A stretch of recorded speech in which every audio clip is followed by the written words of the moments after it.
传统的芽菜扣肉需要先炸五花肉，但这次我省略了这一步，既简单省事儿，又不影响风味儿，依旧是软糯入味儿，咸香下饭。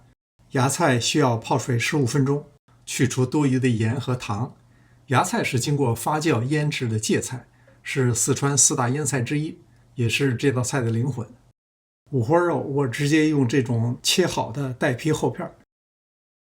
开水下锅，搭配花椒和料酒，去腥增香。因为不是大块的五花肉，最多煮5分钟，再长会损失肉的香味儿。捞出以后备用。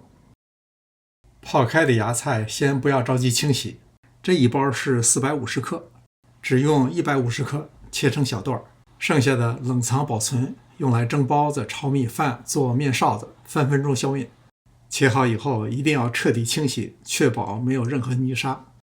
肉片太长，中间切一刀，便于摆盘。再准备适量的姜和葱。先来调一碗料汁儿，盐半茶匙，1茶匙白糖，酱油1汤匙，老抽1汤匙。拌匀以后备用。很多人偏爱不粘锅，觉得铁锅难掌握。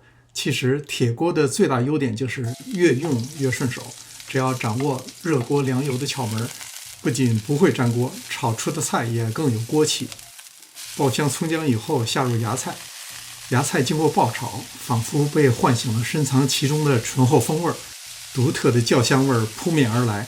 这时候不要留恋太久，下入调好的料汁，紧接着下入五花肉片，这是他接受这种深邃鲜香的好机会。也别忘了撒些料酒。芽菜的盐分被洗掉很多，最好此时尝一下，再做最后的调整。选用一个适当的大碗，肉皮朝下摆放，比较高的放中间，矮的放四周。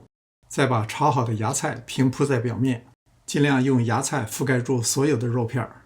先把一锅水烧开，然后放入蒸笼。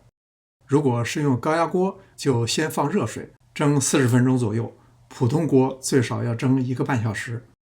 蒸熟以后的摆盘有点小难度，为了安全起见，先把汤倒出来，然后扣上一个外沿比较高的大盘。